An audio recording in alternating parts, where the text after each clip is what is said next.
नमस्कार। कहानी चाहत.com का भाग 11। राहुल ने चाहत.com को खोल लिया। बहुत से मैसेज पढ़े, पर वो अभी किसी भी मैसेज का जवाब देने के मूड में नहीं था। जानवी का मैसेज जो उसने किया हुआ था पर पोक का निशान आया हुआ था, मतलब जानवी चाहती थी कि चाहत.com उसके भेजे हुए मैसेज का जवाब दे। राहुल ने एक बार तो सोचा कि कुछ भी उल्टा सीधा लिख दे, पर वो चाहत.com की छवि खराब नहीं करना चाहता था। उसने रिप्लाई किया कि राहुल एक विशेष बुद्धिमत्ता लिए हुए इंसान है। इस लड़की से वो जानबूझकर टकराया या गलती से तय नहीं किया जा सकता। वैसे आप उसकी बॉस हो तो आपको उसमें ज़्यादा दिलचस्पी नहीं लेनी चाहिए। फिर भी अगर आपको उसमें दिलचस्पी है तो इसका मतलब है कि आप उसकी ओर आकृष्ट हो रही हो। उसने आपकी कंपनी की एक बड़ी समस्या का समाधान निकाला है। टीम चाहत नहीं जानती कि वो क्या समस्या रही होगी, पर उसने आपकी कंपनी की बेहतरी के लिए काम किया है। इसका मतलब वो अपने काम के प्रति ईमानदार है।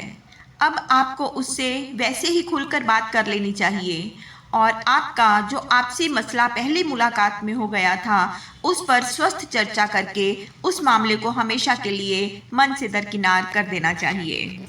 राहुल ने मैसेज करने के बाद एक बार फिर से कुछ सवालों को पढ़ना शुरू कर दिया। उसे एक सवाल बहुत ही अलग प्रकार का लगा। उसने पढ़ा जो इस प्रकार था। मैं अपने पति से परेशान हूँ। उनका बचपना नहीं गया अभी तक।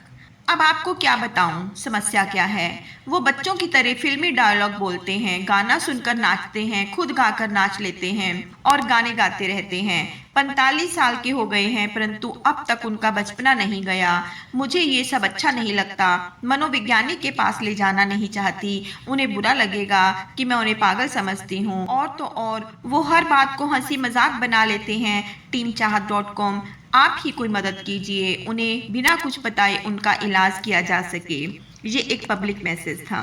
राहुल ने जवाब लिखा कि आपके पति के अंदर एक बॉन्ड कलाकार है, मतलब जन्मजात कलाकार है। उन्हें बचपन में शायद छोटे मोटे या ना के बराबर ही मौके मिले हैं अपनी प्रतिभा को दिखाने के। ये उनका शौक उनके जहन पर हावी हो चुका है। अब उन्हें ऐसे मौके नहीं मिलते कि वो अपनी प्रतिभा को दिखा सकें और वो घर पर ही नाच गाकर डायलॉग बोलकर अपने उस अंदर के कलाकार को शांत करते हैं। ये बचपना नहीं है, कुछ कर दिखाने की ललक है जो उन्हें मन ही मन कुंठित भी किए रखती है। आप एक काम कर सकती हैं, उनको प्रेरित करके उनका एक YouTube चैनल बनवा दीजिए जहां वो अपनी प्रतिभा के हुनर को लोगों तक दिखा सकें, क्योंकि जब तक वो अपना हुनर लोगों को नहीं दिखाएंगे तब तक उन्हें चैन नहीं मिलेगा।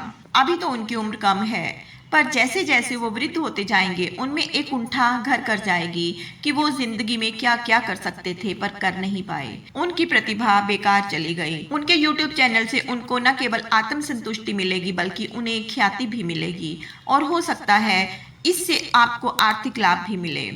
आजकल तो YouTube के अलावा भी बहुत से प्लेटफॉर्म आ गए हैं जहां प्रतिभाओं को प्रदर्शित किया जा सकता है। इसके अलावा और कोई तरीका नहीं है। आप उनके अंदर के कलाकार को दबाकर अवश्य उन्हें मानसिक रोगी बना देंगी। टीम चाहत.com आपके पति और आपके लिए शुभकामनाएं प्रेषित करती है। मैसेज लिखकर राहुल ने लैपटॉप बंद कर दिया और उसने बिस्तर की ओर रुख कर लिया। जानवी के मोबाइल पर नोटिफिकेशन चमका। चाहत.com से रिप्लाई आया हुआ था। उसने फट से देखा और रिप्लाई को 3-4 बार पढ़ा।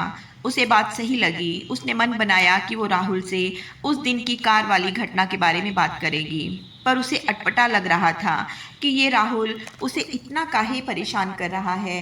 कोई तो बात है इस बंदे में। उसने सिर झटक दिया और बिस्तर में दुबक गई। अपूर्वा को नींद नहीं आ रही थी। वो सोच रही थी एजेंट 3 के लिए बिग बॉस गाड़ी चला रहे थे। जरूर गंभीर मामला है। क्या हो सकता है? दूसरा, उसे ये जानकर बहुत एक्साइटमेंट हो रहा था कि कल 1:10 पर वो एजेंट 3 को रूबरू देखने वाली है। उसने मन ही मन अटकलें लगाना शुरू कर दिया कि एजेंट 3 दिखने में कैसे होंगे। कभी उसे व्योमकेश बख्शी दिख रहा था, कभी जेम्स बॉन्ड, कभी शर्लॉक होम्स, तो कभी मिशन इम्पॉसिबल सीरीज का टॉम क्रूज। सोचते सोचते उसे नींद आ गई। दूसरे दिन राहुल नियत समय पर ऑफिस पहुंच गया। वो अपने काम में लग गया। कुछ देर बाद उसे बुलाया गया कि मिस्टर राज खुराना आ चुके हैं और आपको प्रेजेंटेशन के लिए फिर बुलाया गया है। राहुल अपने लैपटॉप सहित बोर्ड रूम में पहुंच गया। उसने देखा कि वहां कंपनी के मुख्य मुख्य लोग बैठे थे।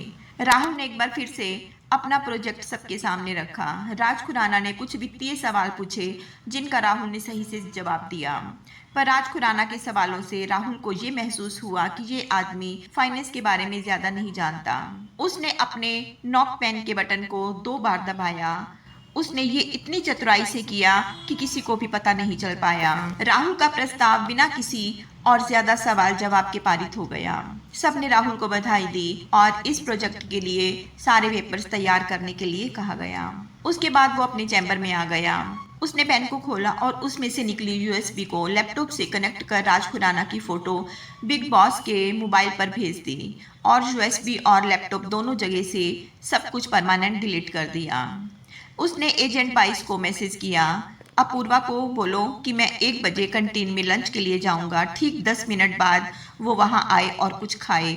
जब वो उठकर चलेगी तो किसी चीज से टकराकर उसके कपड़े पर कुछ लग जाएगा और वो उसे धोने के लिए कैंटीन के किचन में जाएगी और अपने नॉक पेन से किचन की 2-3 फोटो लेगी, साथ ही राम भुलाया की भी। उसके बाद तुरंत वो फोटो मुझ तक पहुंचनी चाहिए। एजेंट 22 का ओके का मैसेज आ गया। इंस्पेक्टर लाल सिंह ने घाबरी को बुलवाया। कुछ ही देर में घाबरी वहां आ गया। वो लाल सिंह के चैम्बर में गया। हुजूर को आदाब बजा लाता हूँ। आज इस नाचीज को कैसे याद किया सरकार ने? घाबरी ने हैदराबादी स्टाइल में इंस्पेक्टर लाल सिंह की यहाँ हाजिरी भरी। घाबरी 6 महीने पहले येलो कॉम्प्लेक्स में किसी लड़की को लेकर हाथापाई हुई और चाकू भी चल गया था। वो लड़ाई किस गैंग के गुर्गों से हुई थी और आजकल उस गैंग का क्या स्टेटस है? लाल सिंह ने सीधा सवाल किया। क्या साहब, कुछ चाय पानी नहीं पूछा, सीधा इन्फॉर्मेशन मांगता? ये धंधे का असूल तो नहीं? घाघरी ने बेशर्मी से दांत निपोरे। साले, पिछले महीने तुमने जो बाइक चुरा कर बेच दी थी उसकी फाइल अभी बंद नहीं हुई है। बता, उसे बेचकर तेरे को चाय का ढाबा ही खुलवा दूं पुलिस स्टेशन के सामने। लाल सिंह दहाड़ा। अरे साहब, खाली पीली मजाक को आप भी दिल पे ले लिया ना। येलो कॉम्प्लेक्स में जो लफड़ा हुआ था वो सजाद गैंग के गुर्गे थे। उसके बाद तो पूछो नहीं, उनका तो जैसे कोई लॉटरी लग गया ना। क्या ठाठ हो गए रे उनके। आजकल उनके फंटर लोग गाड़ी में घूमते हैं और छोटा मोटा काम भी बंद कर दिया ना। मेरे को लगता है कुछ तो गड़बड़ होएगा, कोई तगड़ा हाथ मारा लगता ना। घाबरी ने बताया। और कोई खास बात? लाल सिंह ने पूछा। एक को खास बात और देखा मई। एक बड़ा सा गाड़ी कितों बार सजाद के घर के आगे खड़ा रहता। इससे ज्यादा मेरे को कुछ पता नहीं, घाबरी ने बताया। ठीक है, जाओ सामने ढाबे से चाय पी लेना और ये बाइक उठाना बंद कर दो, नहीं तो लंबे अंदर जाओगे, लाल सिंह ने धमकाया। ठीक है साहेब, आदाब, कहते हुए घाबरी वहां से 9-11 हो गया और लाल सिंह ने इन्फॉर्मेशन एसपी शांडिल्य तक पहुंचा दी। राहुल के द्वारा भेजी गई फोटो बिग बॉस लेकर गृह सचिव के ऑफिस पहुंच चुके थे। उनके हाथ में एक फाइल भी थी। उनके चेहरे पर एक तनाव था। गृह सचिव उनका ही इंतजार कर रहे थे। उन्हें तुरंत ऑफिस में पहुंचाया गया। बताइए मिस्टर, क्या खबर है? गृह सचिव ने बेताबी से पूछा। सर ये देखिए, ये मजरूह लश्कर का सबसे खतरनाक कमांडो है। कद 5 फुट 7 इंच, बिना खाए 5 दिन जिंदा रह सकता है, 6 दिन बिना सोए अकेला 5 आदमियों को धूल चटा सकता है और शार्प शूटर है, आईटी स्पेशलिस्ट है और आधुनिक बम बनाने में एक्सपर्ट है और ये अभी यहाँ मौजूद है। मतलब जो इन्फॉर्मेशन है वो सही जा रही है, बिग बॉस ने बताया। और आपने इस मिशन की जिम्मेदारी किसे दी है, उसके बारे में बताइए, गृह सचिव ने बताया। जी मेरा एजेंट है, एजेंट 3, कद 5 फुट 10 इंच, बिना सोए खाए 8 दिन जिंदा रह सकता है, 8 हथियारबंद को अकेला धूल चटा सकता है, आईक्यू बेहद शानदार, 7 घंटे तैराकी कर सकता है, दोनों हाथों से स्टिक निशाना लगा सकता है, कूट मैसेज को चुटकी में हल कर देता है, अनेक प्रकार की लड़ाइयों में माहिर है। वो है एजेंट 3 यानी आदित्यवर्धन नायक, बिग बॉस ने बताया।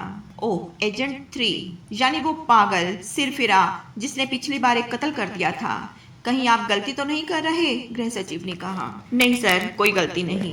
और जिस कत्ल की बात आप कर रहे हैं वो एक इत्तेफाक था, और जिसका कत्ल हुआ उसकी फैमिली को हमने कंपनसेट कर दिया है और उसके परिवार से एक जने को राह में नौकरी भी दे दी है, बिग बॉस ने बताया। ओके मिस्टर सिंह, आप पर हमें पूरा विश्वास है, बस ये पाक के ये नापाक इरादे को किसी भी तरह कामयाब नहीं होने देना, गृह सचिव ने संजीदगी से कहा।